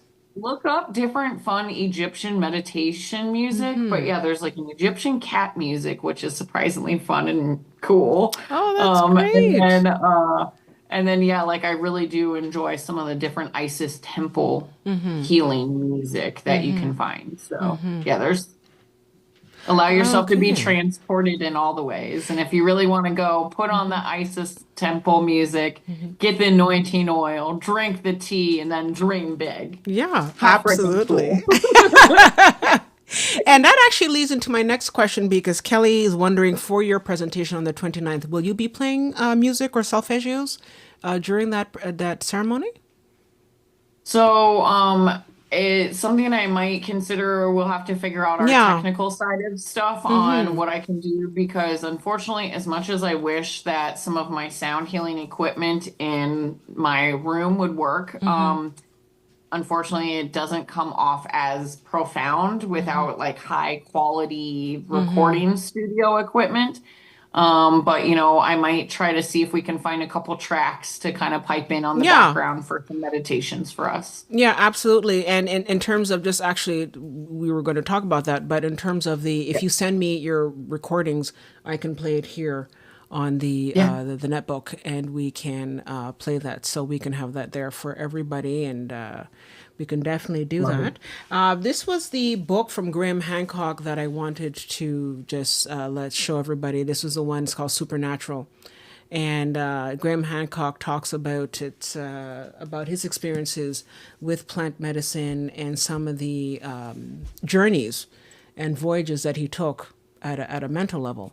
And so that would be kind of interesting if you want to sort of get a different perspective on that. Now, obviously, it's ayahuasca and different things, but still an interesting read. And I think that is sort of where we are. And I know that some people use tuning forks, and I think Kelly Wacker Mhm. was talking about using tuning forks and all that. That's also kind of interesting. Maybe we can also use the singing bowl as well to sort of just put us into a nice sort of mood. I like doing that as well when we do meditations here online. So we'll look into doing that. But guys, if you don't have any other questions, I don't know if you wanted to share anything else with us, Beck, anything else that you wanted to share with us before we come back to see you on the 29th? I think that's about Yeah. it. I've got a couple like bowls here that I'll just give you a couple little quick taps and we'll Sure. see how it comes through. And Okay. Sure. yeah, so Yeah. if you'll just close your eyes for a minute, my friends, as we're wrapping up our time together, and go ahead and think of yourself at the bottom of a deep lake and visualize yourself on the bottom of the lake floor, just sitting down, feeling the bottom of the lake underneath you, whether it is sandy, rocky, maybe even just a little moist and muddy. And I want you to visualize yourself beginning to stretch out with your feet still on the ground, deep on the bottom of the lake. And now I want you to begin to imagine that you are bending your knees and you are pushing off of the bottom of the lake up towards the surface of the water. And as you are coming up to the surface, you see that it is becoming lighter and lighter and lighter all around you. What once was dark is now becoming light. As you get closer to the surface, you even notice that the water is getting more clear and you can start to see sun rays shining through the top of the water, coming down into your third eye. And then you brink the surface, and when you do, you sit here on the surface of the water and you imagine yourself floating on your back on the top of the water. But you imagine yourself as the lotus that you were visualizing inside of your third eye. And at first, when you come to the surface, you are a tight bud.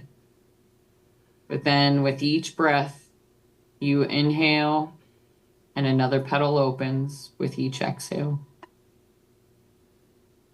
until one petal at a time, you are opening fully to the sunshine above, calling in that light into every petal of your body,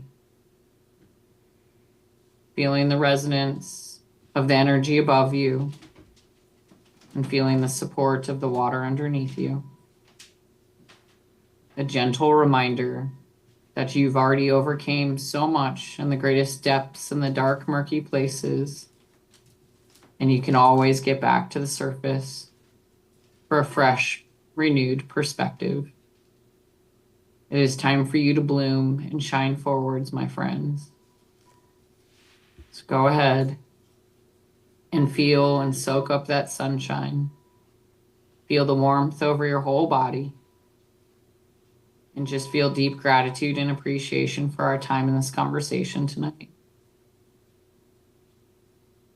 Imagine ripples going out from you around your body, all the way around to the greatest stretches of your imagination. Knowing that when we come together in this collective time and space together, that these are ripples of healing, not just for yourself, but for all that you are connected to. And eventually, my ripples will connect with your ripples and all of the ripples of our brothers and sisters from all across time and space continuum until we are all in resonance with each other, feeling the same frequency, feeling the same wavelength, and sharing the same love. My blessings for you tonight are that you find your light even in your darkest moments. And I am sending you nothing but love and joy from my blooming heart to yours.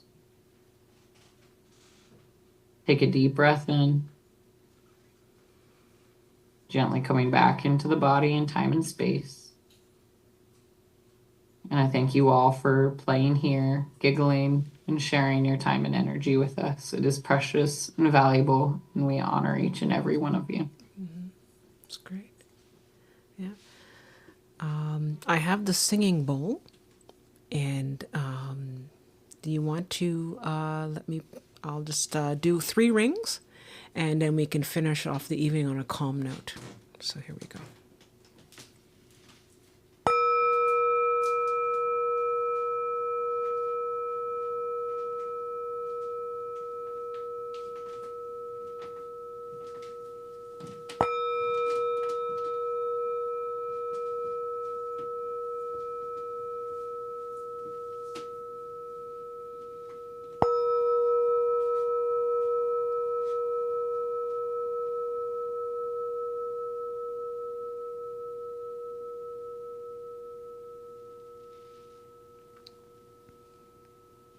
Thank you so much, everybody, for being with us here tonight. And I just want to say thank you so much, Bec, for being here with us. We absolutely love this presentation. You always have so much amazing information to share with us, and I'm truly honored to be here with you and to share this with you. Thank you so much.